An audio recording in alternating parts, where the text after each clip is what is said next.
everybody. This is Racquel and welcome to Wisdom Wednesday. It's good to be with you, as always, feeling the connection with you, and welcome whoever's here live with me right now. Let's take a couple of breaths and get ourselves dropped in a little bit. See what wants to come through the pipeline for us today. I don't really call myself a channeler. I don't feel like I'm exactly channeling. But I know, like many of you probably, I feel an increasing opening to spiritual intelligence and wisdom that is arriving on the planet and emanating also from many of us in the collective. I'm a sensitive terminal for that, and I feel that Spirit communicates with me through me. It's a great honor to do that, to be a host in that way. I think that maybe it's worthwhile taking a look at yourselves, because we tend to look outside of ourselves for a lot of information, wisdom, and the ways to heal and the ways to correct our behaviors and all that stuff. But it really is time, and I know I keep harping on it, it really is time for us to look within and feel the flows of spiritual and life intelligence that are ready to flow through us and become part of our expression as soon as we're ready to hold the energy to get our egos out of the way, so that we're not editing a lot or throwing in our own personal needs and ideas, but that we're actually very open to the flows. And there's so much. It's actually incredible when you start, as many of you are, I'm sure, getting in touch with being one who conveys the messaging, who embraces the technologies that are being offered to us from realms, universal realms. We keep looking for extraterrestrial beings with arms and legs and eyes and nose and mouth and pointy chins and things. But perhaps the influence, the extraplanetary influence, actually comes to us not in form like that, not created to be recognizable by us, but rather to be offered to us when we're ready to have the eyes and the ears and the senses and the willingness and openness to actually receive the input. And there's many levels of that, from the astral levels of things like magic and stuff like that. But then continuing out from there and up and through and deeper than all of that comes sparks of information and energy, technologies, ways that are meant to inspire us to keep growing so that we can keep evolving and opening to new senses and new ways of knowing and communicating. That's what it's all about, isn't it? Communication. On every level.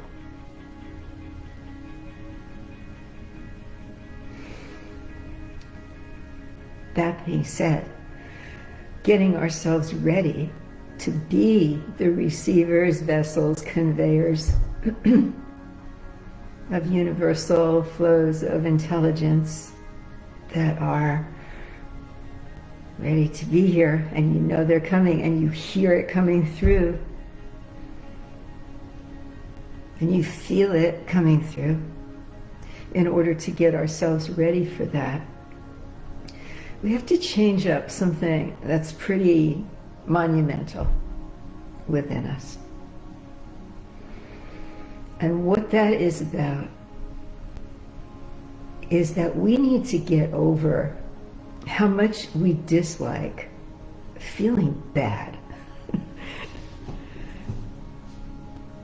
We have a fear of our fear. We have a general dislike for discomfort on any level. And while an athlete might get over that and show up for facing into the pain of working out and building muscle, sorry about that. While an athlete may be willing and able to confront the emotional and physical pain that she needs to face to get stronger and good at what she does,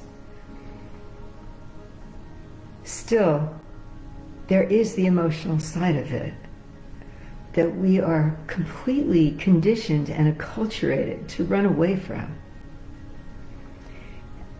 And this is what we need to get over if we are to open to higher consciousness and an incredibly bigger experience of life on all different kinds of levels.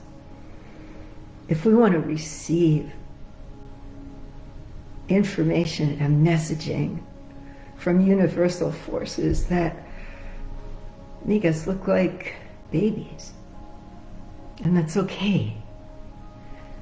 We need to get ready for it by getting over ourselves. It's a really important thing right now for us all to actually look at. No matter what our ages, our skin colors, and anything else, our socioeconomic situations, we don't like to feel bad. And you might be sitting there and saying, well, yeah, of course I don't like to feel bad, but processing our feelings is the first step that we need to take to gaining freedom of our minds, to free up our minds to be able to listen on these different levels.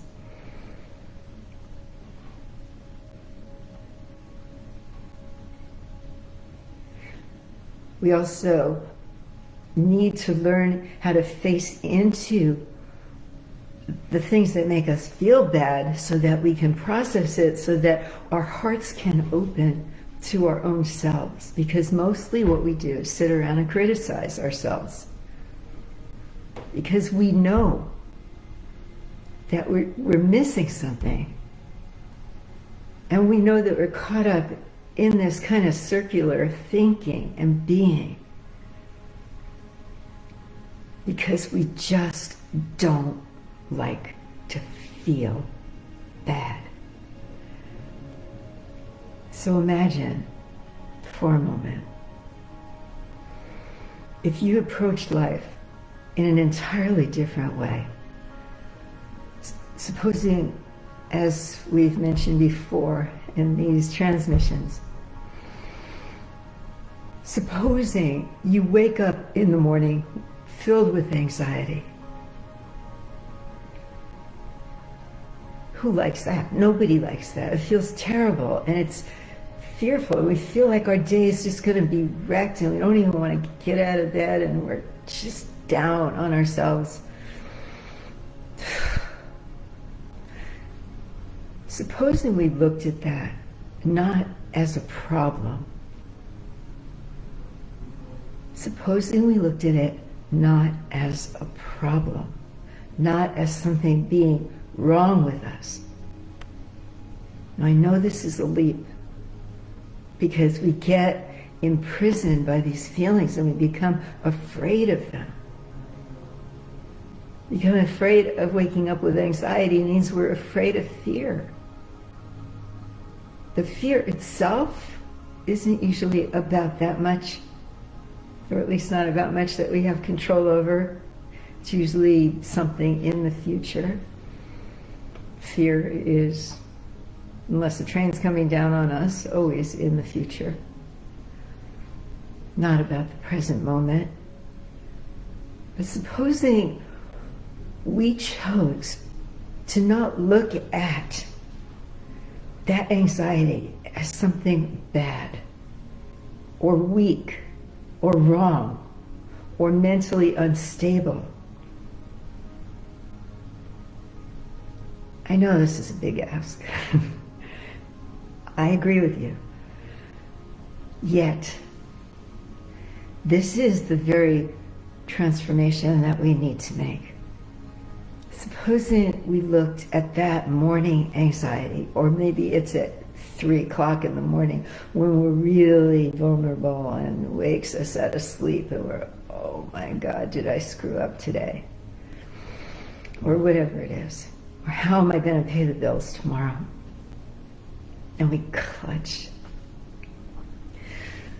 Supposing we looked at that, and instead of feeling like it's a problem, assuming that life is just hard, I'm a mess, I wish I didn't have to wake up like this. Supposing we looked at it as building a certain kind of muscle. Supposing we looked at that anxiety the way we look at a muscle that needs building in the gym, as an inner muscle that needs to be worked and made strong. Supposing we looked at that anxiety as something that is provoking us to learn how to stand up to it. Standing up to our feelings isn't making them wrong. I hope you can hear this. Standing up to our feelings isn't making them a problem. It's accepting the challenge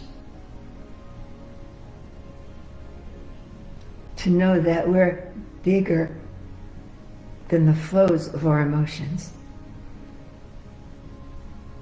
And like having a child that is rambunctious and out of control, and as a parent can make us feel helpless. And when we're helpless, that child knows that and comes on stronger. That's the same with these emotional flows. They will keep pushing on us until hopefully we turn around and say, okay, enough. And what we do is we learn how to process our feelings. We don't make them wrong. We don't make them bad. But we align ourselves with those feelings and we breathe. And we breathe right into it. Instead of running away from that, we breathe into that. We align ourselves with the feelings. We breathe into them. We don't hope that they go away. We don't make them wrong. We just allow the nervous energy that they produce, especially fear, to flow through us with our breath. And in that way, the energy begins to dissipate. the other thing that's going on as we take agency for our process, as we recognize that this is my life. I don't want to be run by forces that feel out of control all the time.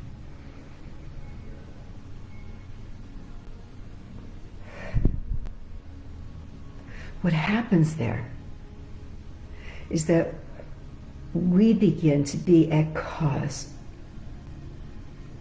for our own emotional state. Not that any of this is easy.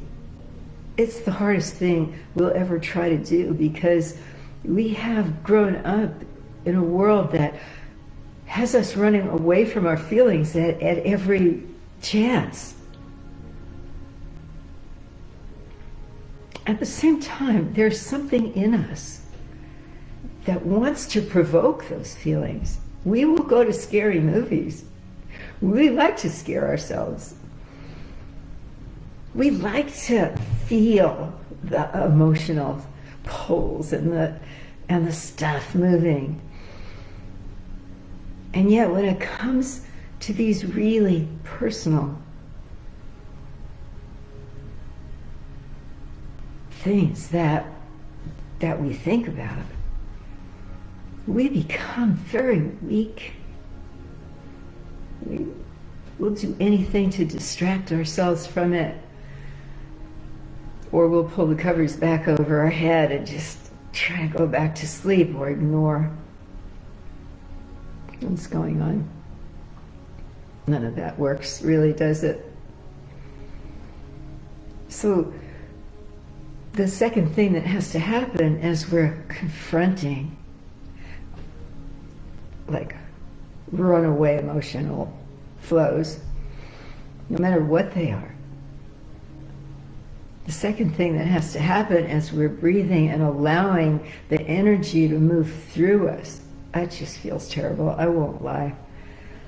Nobody wants to do it, but this is the medicine. The second thing that has to happen is that the thoughts that are promoting, let's call it the anxiety, because it's easy for all of us to relate to. The second thing that has to happen is we have to stop believing and repeating, even to ourselves, thoughts of it. Usually they go something like this: I'm a loser. I'll never get those bills paid. It's impossible. I hate my life. I've never done it right. I always screw up. Never and always are big. The messaging of fear, hopelessness. We have to stop believing in the messages. We have to face them. Like we would face a bully in a schoolyard and say, that is not true. Whatever it is, the bully's trying to pull over on us. No. Confronting the emotions doesn't mean making them wrong. It means standing up to them. It means saying, I'm going to do it anyway. I'm actually going to wake up and have a good day. I'm going to wake up, I'm going to stretch, and I'm going to feel this sickening feeling in my stomach and know that I'm moving this energy because I'm going to stretch and I'm going to have something nourishing. I'm going to, maybe if I can, get out in nature for a little while. I am going to take care of myself, and I will feel better, not by running away from you, stories and feelings, but by actually allowing you to process out of me.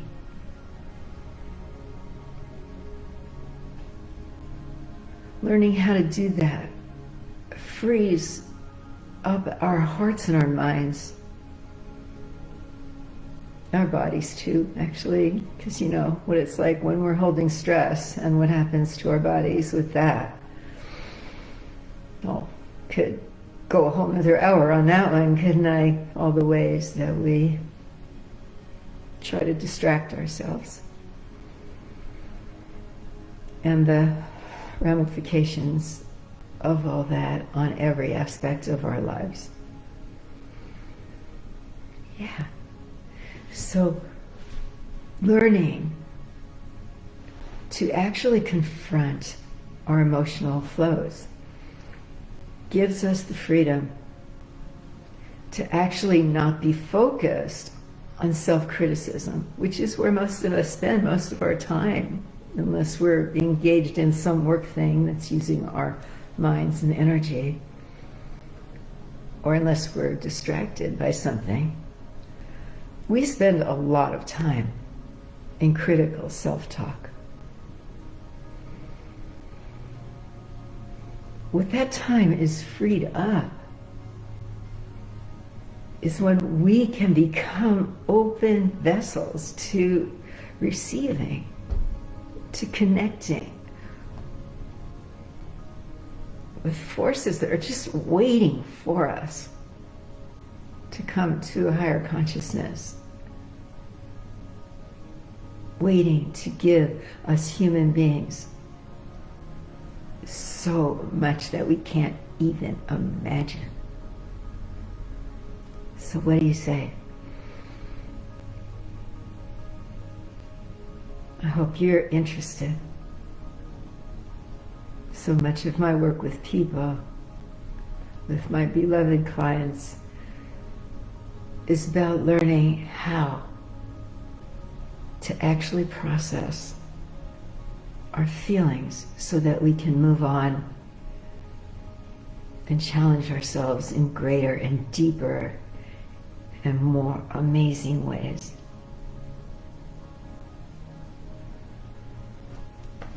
Okay, everyone. I hope your Wednesday is super, and if it's almost the end of Wednesday where you are, or the beginning of Wednesday where you are, all my love to you.